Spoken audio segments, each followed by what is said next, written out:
Hey traders, it's Danielle, and today I'm going to be talking about a pre-earnings setup in Broadcom and Nvidia.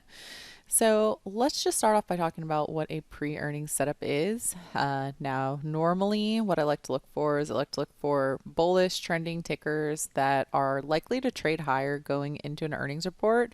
You can also do it the opposite direction where you're looking for a ticker to, roll over going into earnings. But in this market condition right now, I'm going to be focusing on tickers that have had positive moves post earnings the past few quarters, which would then likely lead to an increased bullish pressure going into the next report.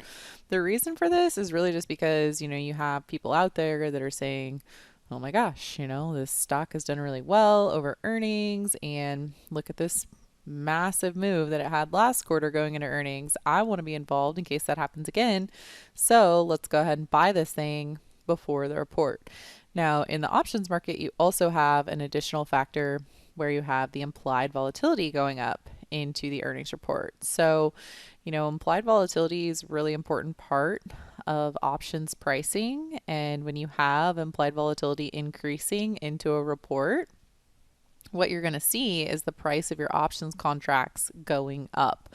So, ideally, you can capture two things. You can capture the rise in implied volatility plus the rise in price. And when you get both of those things together, hopefully you can make money on your long options, right? Now, this does not work when, for example, you have this nice bullish setup and it rolls over and dies. In that instance, that's going to be where you're going to need to take a stop. But let's go ahead and talk about, what it would look like if it played out the way I'm thinking and the way you'd really want to see it play out. Now, first of all, you have a couple different setups here. You have the rise in implied IV, you have the, past couple quarters of bullish movement going into earnings, you have bullish movement post earnings as well, which is really helpful. But then additionally, you have a daily squeeze. Anytime you have a daily squeeze with a pullback into a 21 EMA, that in and of itself is a setup. So if you just had that, it would be a good idea. But with all of the other factors, it just makes it a much stronger setup. So looking at Broadcom here, taking into account the earnings report, the squeeze, essentially what I'm doing is I'm looking at this for higher prices. Now, if you look at where the target would be, the target's always going to be a return to the previous high first. So, you're going to have some resistance in here. In that resistance zone, you're going to have another target here. So this is basically going to be your first target. This is going to be your second target. And then the full extension is going to be the third target. So 1, 2, 3 to the upside. So let's just start off by saying, 900. So you're already almost there. You're trading at 875. Next target is going to be right up here at 920. Then after that, you're looking for 940. So, what kind of option strategy could you use to capitalize on that? Well, looking at Broadcom and looking at when it reports earnings, it looks like it's going to be in this series right here based on the increase in IV.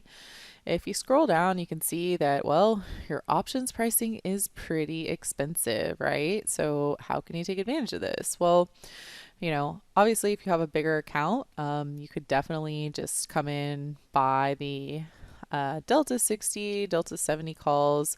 Definitely would require a larger account. But if that's going to be a little bit too rich for your blood, the best way to do it would be to come in and either sell some put credit spreads. That's something that could be done if you can find, a series that has a little bit more liquidity. Or you could come in and buy a bullish butterfly, which is something that I really like to do. So you can see that it has a $49 expected move, and that would bring us up right to about 950. So if you're looking at, how can you trade it from 900 into 950? If you place a bullish butterfly, let's see, 900, 950, 1,000. That's going to go for about, $1,100. So really not bad, especially when you're comparing that against a long call that would cost you $5,000.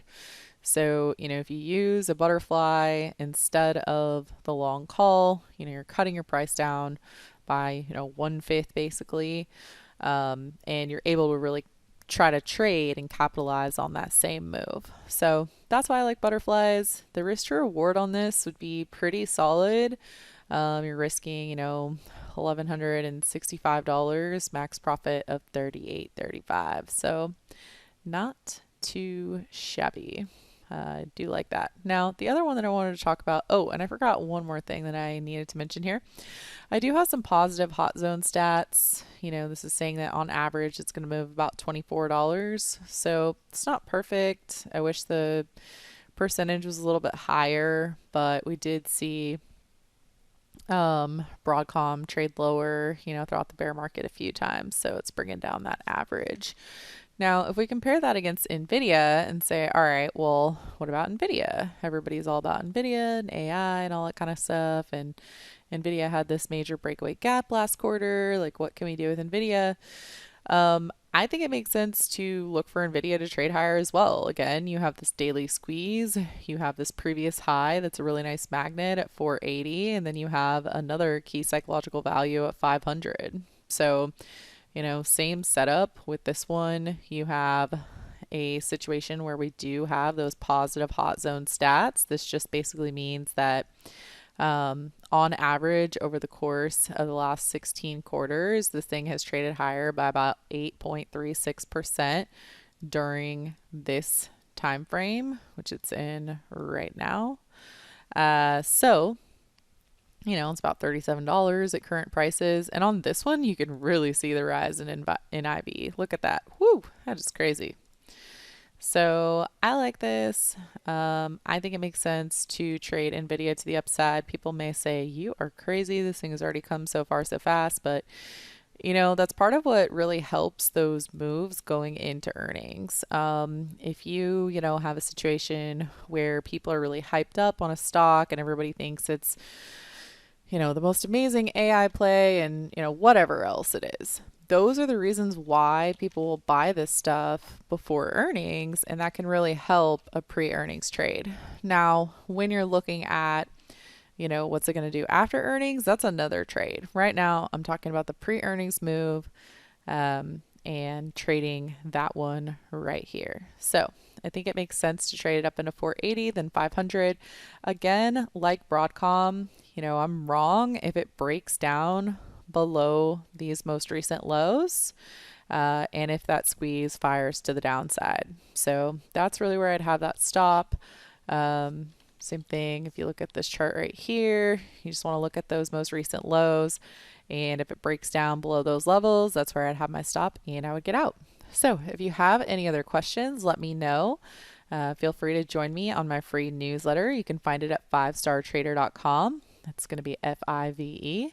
And you can sign up here today for tips, tricks, earnings setups, and more.